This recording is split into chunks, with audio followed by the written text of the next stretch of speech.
I call to order the July 8th, 2025 City Council business meeting. Clerk Clark, would you call the roll, please? Councilmember O'Rear. Here. Councilmember Root. Here. Councilmember Williams. Here. Councilmember Roche. Here. Councilmember Pinkerton. Here. Councilmember Hutchings. Here. Mayor Shewmaker. Here.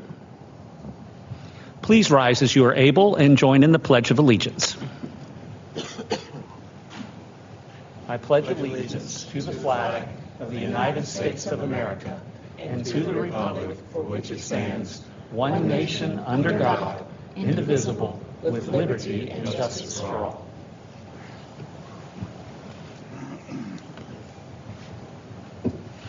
Each member of council has received a copy of the minutes from our June 10th, 2025 business meeting. Are there any corrections, deletions, or additions to the minutes?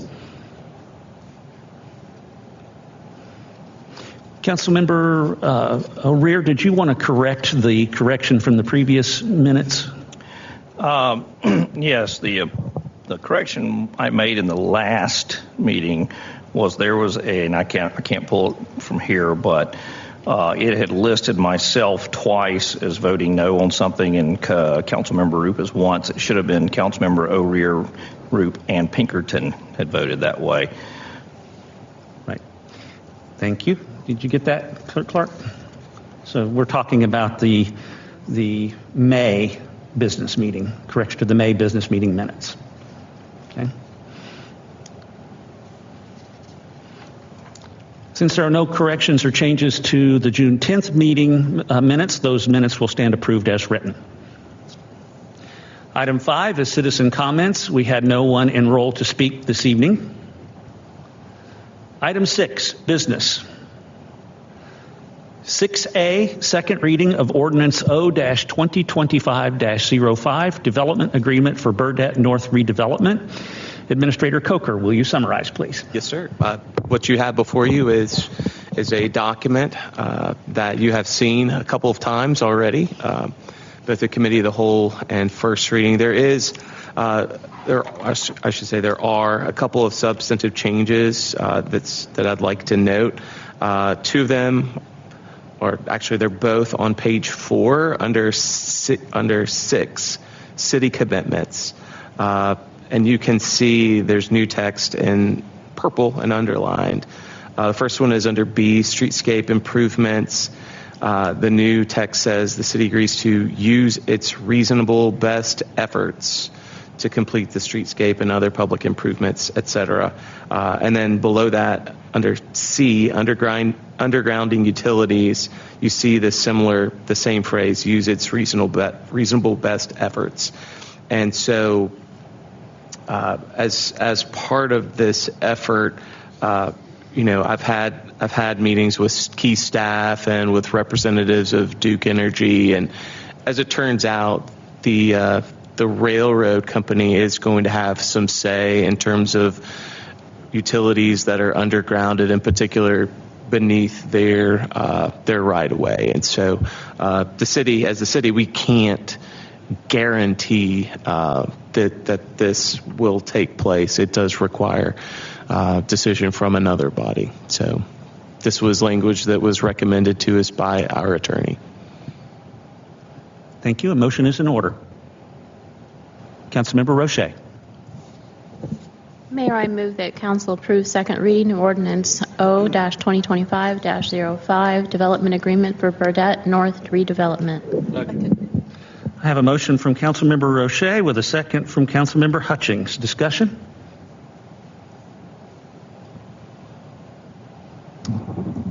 Hearing no discussion, I'll call for the vote. All those in favor signify by saying yes. Yes. Yes. All opposed signify by saying no. No. That motion carries by a vote of 6 yeses and 1 no, with Councilmember O'Rear voting no.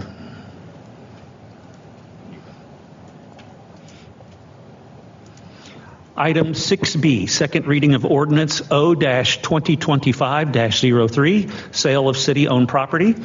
Administrator Coker, would you summarize, please? Yes, sir, Mr. Mayor. Again, this is an item that you've seen a couple of times, both at Committee of the Whole and first reading. And this is This is an agreement that has been part of a process that dates back to 2021. It's gone through several amendments, and here it is before you today. Thank you. A motion is in order. Councilmember Williams. I move to approve the second reading of Ordinance 0-2025-03, sale of city-owned property. Second. Have a motion from Councilmember Williams with a second from Councilmember Roche. Discussion? Councilmember O'Rear? This will probably clarify my no vote on the first one. And this is in no reflection of the developers, but this is meant to be completely transparent with the public of how this went down. I wasn't around for some of this. I was around for some of it. But I think the public does need to understand how this happened, why this happened, and why we're in the position we're in today. We are not in a position to say no today to this. We have been told we will be litigated against if we say no. That's not in writing, but that's been communicated to us. So here's how this broke down. On April 13th of 2021, Council gave administration the ability to sign a letter of intent. There was no recording after that happened, so only thing on paper is a letter of intent. When the May 11th meeting of 2021 rolled around, there was no correction of the minutes from that meeting. So what was the ability given to administration was to sign a letter of intent. That's not what happened. What happened was on August 20th, there was actually a purchase and sales agreement signed by the city, which, according to what we've been told, is a binding agreement now. And that was August 20th, 2021. The reasons why we were given that this was done was several. One was the developer already owned the property next door. That was not true. That didn't happen until several weeks after the meetings in council. Also, we were told when inquired about why the council didn't pass or do these ordinances when they were supposed to have been done, because by state law you can't convey property without ordinances. That's what we're doing today, but that's 3.5 years later. The explanation was we would have to have a leaseback agreement if we would have sold it then. Well, according to what we've been told, we did sell it then. We just didn't do a leaseback agreement, but there is no asterisk in state law that says you don't have to have an ordinance if you have to have a leaseback agreement. So that's a violation of state law. Council had no way of knowing that this was done, to my knowledge, because the only permission granted to administration was a letter of intent. So on April 25th, there was an amendment signed to this of 2023 because the process of building this facility obviously wasn't on track. November 20th, there was a third amendment signed in 2024. December 31st, 2024, there was a third amendment to this agreement signed. And then April 25th, 2025, a fourth amendment was signed. So we've signed 5 times a document that should have never existed to begin with. The fourth amendment signature was done after the administration was made aware of all of the issues that I've spoken about to this point. So to my knowledge, from what we've been told, we have been bound to this contract for well over 3 years now. And we don't have a choice in the matter. To compound things, on December 8th, the city received a FOIA request to produce the sales contract.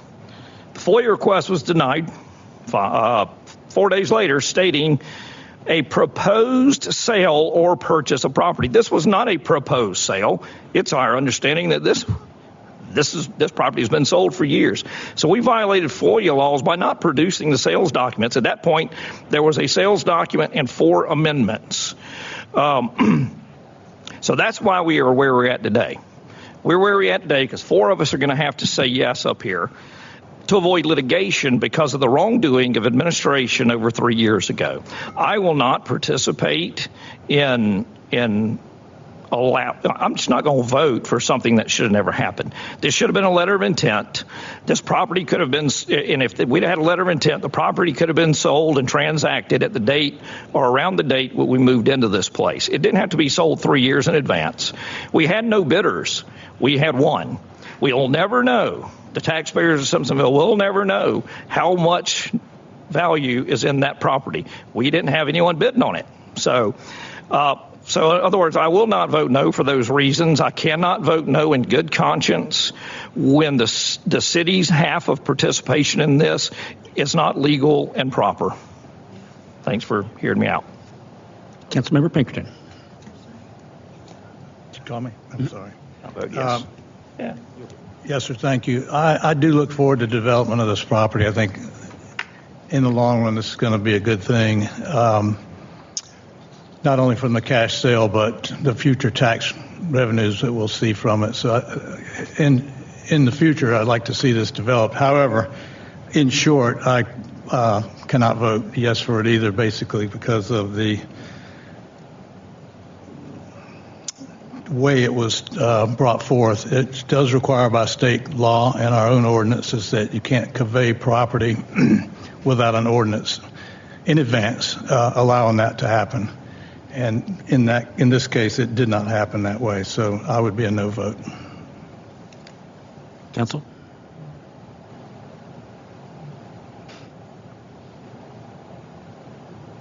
Unless I hear further discussion, then I'll call for the vote. On the motion to approve on second reading of Ordinance O-2025-03, sale of city-owned property, all those in favor signify by saying yes. Yes. All opposed signify by saying no. No. All right. Clerk Clark, can you do a roll call vote, please? Councilmember O'Rear, No. Councilmember Root, No. Councilmember Williams, Yes.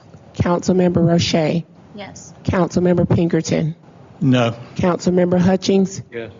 Mayor Shewmaker. Yes. That motion carries by a vote of 4-3.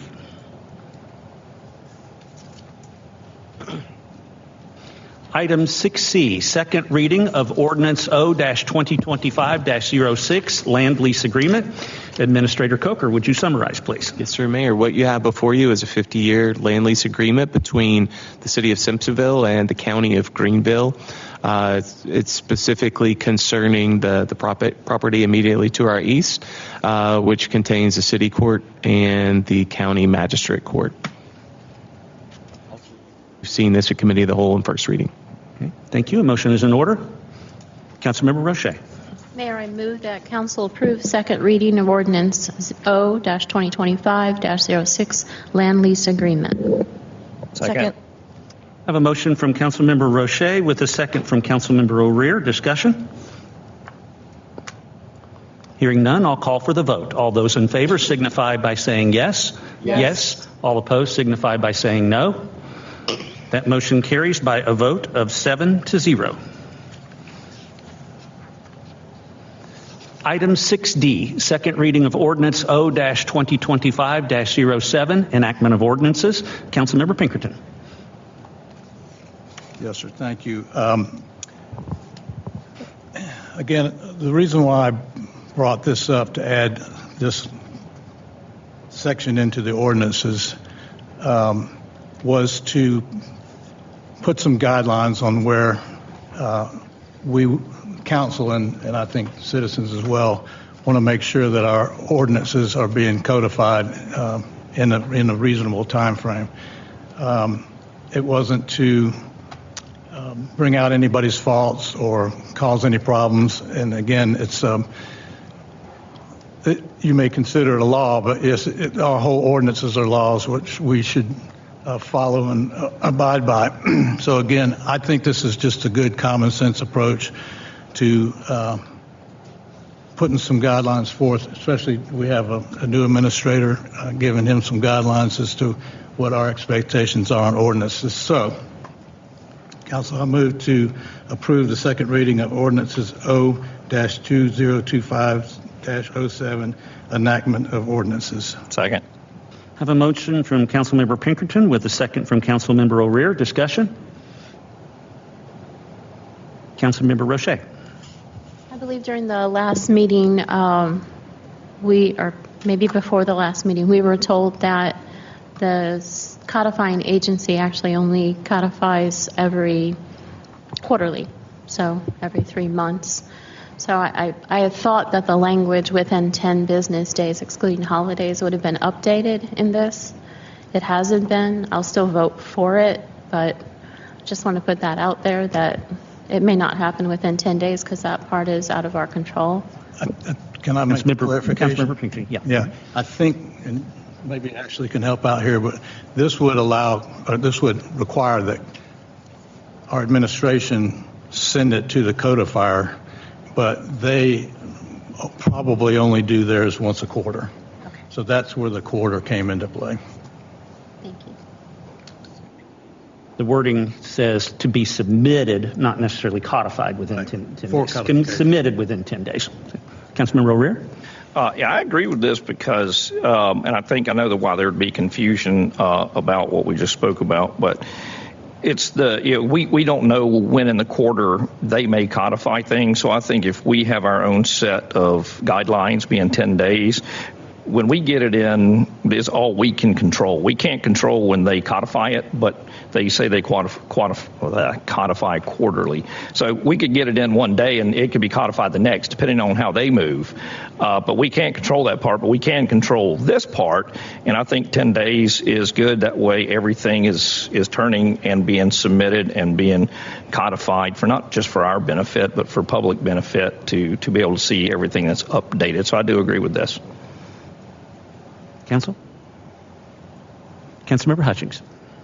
As I said in our last meeting, I felt that this would be something that we could treat as in the job description of our city clerk rather than an amendment to an ordinance. But I'd like to ask the question of our attorney, if I may. What is your opinion of which would be the most effective way to solve this problem? Mr. Hodge, I didn't hear your question. I'm sorry. What would you say would be the most effective way to solve this problem? To amend this ordinance to include that, or to make this part of the job description of the city clerk, which it was not before, and the main reason it was not done was because the city clerk was not aware that was part of her job. Well, the ordinance has more authority, and so it's hard to answer your question as what's more effective. I mean, I don't have any inkling to think that our city clerk would avoid a policy directive, so they might be equally effective. I mean, but from an authority standpoint, an ordinance is the city law, so it's a tough question to answer.